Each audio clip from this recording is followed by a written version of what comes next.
Yo, what's up guys? Welcome back to another tutorial. Today we'll be doing a tutorial on how to make an Illenium inspired pluck using Sylenth. This pluck is something that I tried to kind of recreate and also watched over on one of Illenium's streams. So definitely recommend for you to check them out or check out that stream if you haven't yet. Lots of value in there. The pluck itself is, not exactly identical to his, but definitely some similarities definitely in the pluck itself.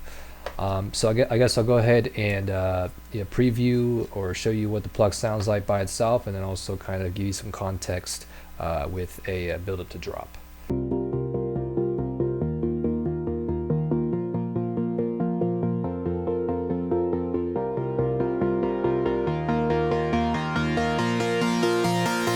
And then this will be the preview with from build up to drop. The drop is not exactly finished yet. There's missing some atmospheric layers, fills, other percussive elements and stuff like that, but nonetheless you'll get the basic idea at least, and I didn't want to just play a build-up and leave you guys hanging basically. So for the build-up we basically just have a pad, some type of bass, and then the pluck and risers and stuff like that. So I'll go ahead and play it. I want you close. How do I move on without your love? I need you close, 'cause I can't let you go.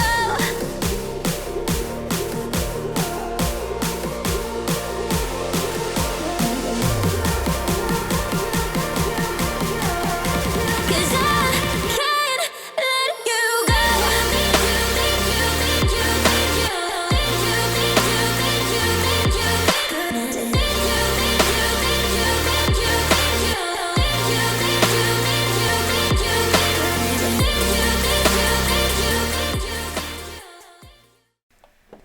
Alright, so let's go ahead and go into this pluck. I'm not going to make it from scratch because I don't want to mess up all the settings that I worked on, but I'll go ahead and kind of just like go through everything here and how I did it.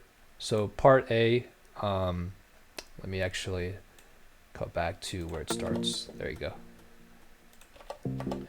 So pretty much to make the pluck sound, you don't want the decay and sustain all the way up, because that's basically going to make it less plucky basically.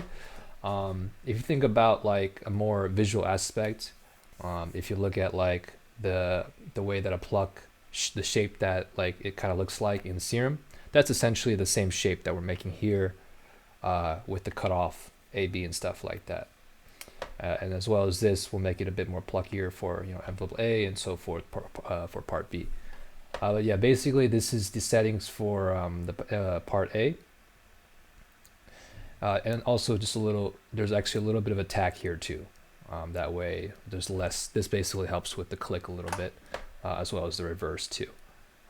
Because what I found when I was actually designing this pluck previously, I noticed that there is quite this like annoying or kind of like clicky attacky sound, and that's usually, you can fix that by playing with the ASDR basically, or the attack, decay, sustain and release basically. And that'll basically fix that.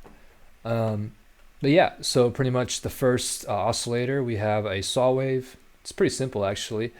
A saw wave with 6 voices, not too much detune. You can definitely make it more detuned to your liking. I don't really like it too spread, so definitely more less on the detune here.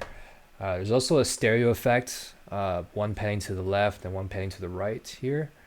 And then same idea here for the next oscillator, saw wave, 7 voices, just to kind of like make them distinguish differently. This is basically the same settings that you would see in Illenium stream. You can only see the part A though, but there's no part B. So I basically just did the part B on what I felt was the best, or what I wanted, the sound that I liked the most. But yeah, again, detune, less on the detune, not too much.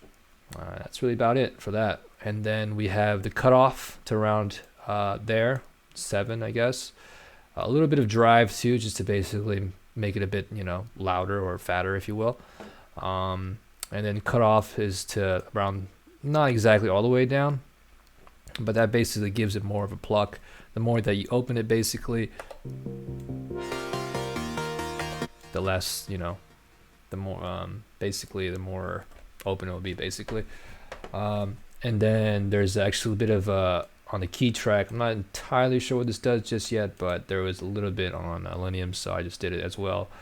And then here for the modulation envelope, again, we're just trying to recreate that like plucking shape that you would see on Serum. So pretty much we have the decay here at about 5.3, some sustain right there, 2.8, and then just a bit of release as well. And then the cutoff, you select A and B, and this is same idea. If you open it more, you'll kind of reveal it more. So in the case where you want to make it a bit more quiet or plucky, just kind of turn down the cutoff basically. Some velocity to volume A and B. I think what this does, I could correct me if I'm wrong too, but I believe what this does is basically kind of give you a variety in the volume that you'll hear basically. So let's say, just to test it, let's just say this is off. It's not exactly the biggest difference, but now you can kind of hear like the volume kind of like juggling around or something like that, and I think that's what it does. So it's more of like a subtle thing, and kind of like I would think a more preference thing, if you like it or not. But yeah, going on to, there's also a little bit of decay and release here. I'm not entirely sure if this really does much, because there's nothing really being done to the pitch AB, which he had. But yeah, he's not really doing anything with that. So, and I think that's really it for this section for part A. We'll get into the effects too in just a bit, and also the processing. But part B, I actually tried adding some noise. This is up to you. You can if you like. I just took it off in this case. And then for oscillator B2, I basically just used a saw wave. You're welcome to try out other wave shapes or whatever, up to your taste. But I think he might have used a saw wave. I was trying to listen to it, and it sounded like a saw wave, but I could be wrong. The only way to tell is if he actually showed it. But yeah, I used a saw wave in this case. I actually probably put the volume a little less. Let me double check. Yeah, I put a little less just to kind of blend in a bit more. Same idea with the detune, and same idea with the delay or ADSR. Same idea, kind of giving that like pluck shape. Same idea with the drive here and the cutoff, and then yeah, that's pretty much it for oscillator B. Yep. And then in terms of the chorus, EQ, delay, and reverb, I kind of just did this up to my taste. Definitely welcome to like change it around whatever to your own liking and stuff like that. But I guess I'll just show you what I did, and then you can just simply make your own adjustments. I probably will make more adjustments too as I continue trying to like redefine more of the sound and stuff like that. So, but yeah, here's the chorus. Here's the EQ. Basically just kind of put up the bass. Same thing with the treble. Has some delay. And then reverb. And yeah, that's basically it in Serum.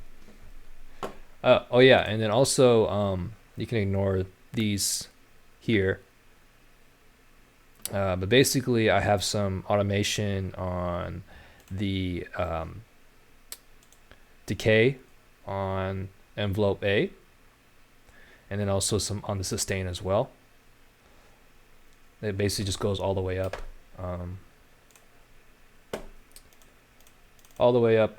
when we get towards like the drop area. So let me show you. So envelope A, which is for the oscillator A, we basically have the decay kind of gradually coming up, and then eventually, going all the way up to basically opening all the way, or making it, less plucky, essentially. Same with the sustain, same idea, except I didn't really move it until later. And then this modulation is for the cutoff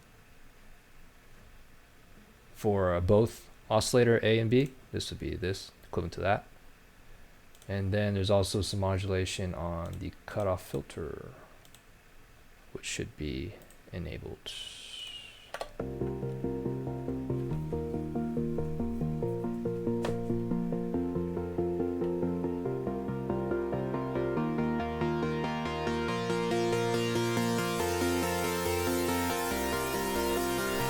And then for processing, I pretty much almost tried to do the same thing as he did, but I just took off this one because I actually like the sound of it more.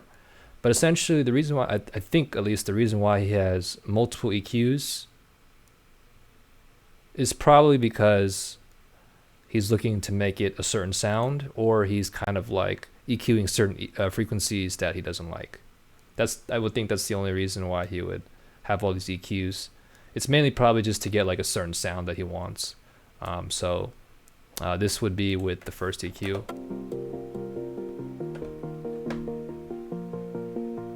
I liked it without it, so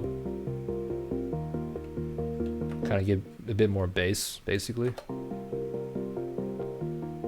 But yeah, up to you. Yeah, so basically we have this EQ here, which is basically essentially just cutting off some of the lower end. Oops. And then the next one, just a little bit of a dip on the higher end. Same thing here, a little bit in the, I guess, more of like, we're starting to get towards like more of like the lower to mid range and then the higher range. Also, you can do a hollow room if you like. I just took it off. And then next is basically an OTT, super compressed, 76%. This is also up to you. This is without the OTT. I definitely like the compressed sound more, so. And then basically takes up out of the output of the highs, I believe. That's what that does. The side chain is not even on. It's not even I just put it in there just to see, you know, what it was or what it was doing. But from what I saw, it wasn't really doing anything, unless like, you know, you're side chaining it, then it'll do something. But yeah, no side chain. And then oh, there's also this mid only thing that I guess I forgot to turn on.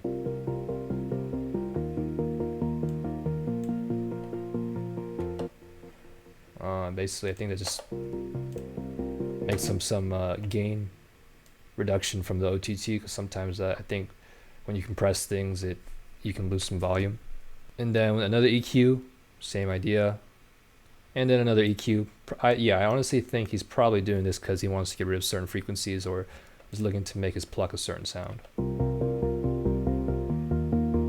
Yeah, it gets pretty like boomy, I guess, right? And then so it's a bit more cleaner. And if you were to take off all these EQs and kind of just leave, I guess, like your basic, you know, take out the hundreds.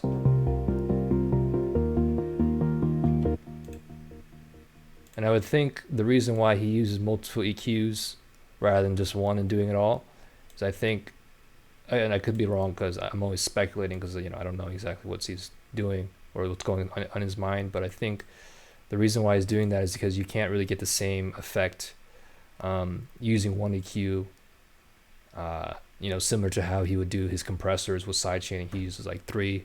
Sometimes I even seen like a compressor on the saws and then a compressor on the group or whatever, just to give a certain sidechain effect that he wants, rather than just like putting it all, you know, infinite all into one compressor and the ratio to infinite and threshold and stuff like that. It just doesn't give you the same feel. I'm always speculating though, you know, I don't know. But I do like the way it sounds more when you EQ it in such fashion, so I kept it. But again, I just took out this one in particular. But yeah, that's really it, I think, for the sound. Thank you so much for watching. If you found this video helpful, please give it a thumbs up and subscribe to my YouTube channel. And then also please hit the bell notification symbol so you know when my next video goes live. Definitely will post more videos like this and videos of my own personal journey as an aspiring EDM artist. You know, I know how difficult it can be. So I basically just want to share everything that I'm learning, you know, just to help other producers and maybe just people in general. And then also please follow me on my social medias. I post shorter version tips or production tips on there on my TikTok, Instagram, and also start, you know, eventually we'll post like photos and stuff. So definitely follow me on those to stay up to date and stuff like that. And then also join the Discord server. I'm looking to create a community where we can all help each other grow, you know, musically, mentally and stuff like that. So if that's something you find interest in, feel free to join. I'll leave all the links in my description below. Thanks so much again for watching. Until next time, much love. Peace out.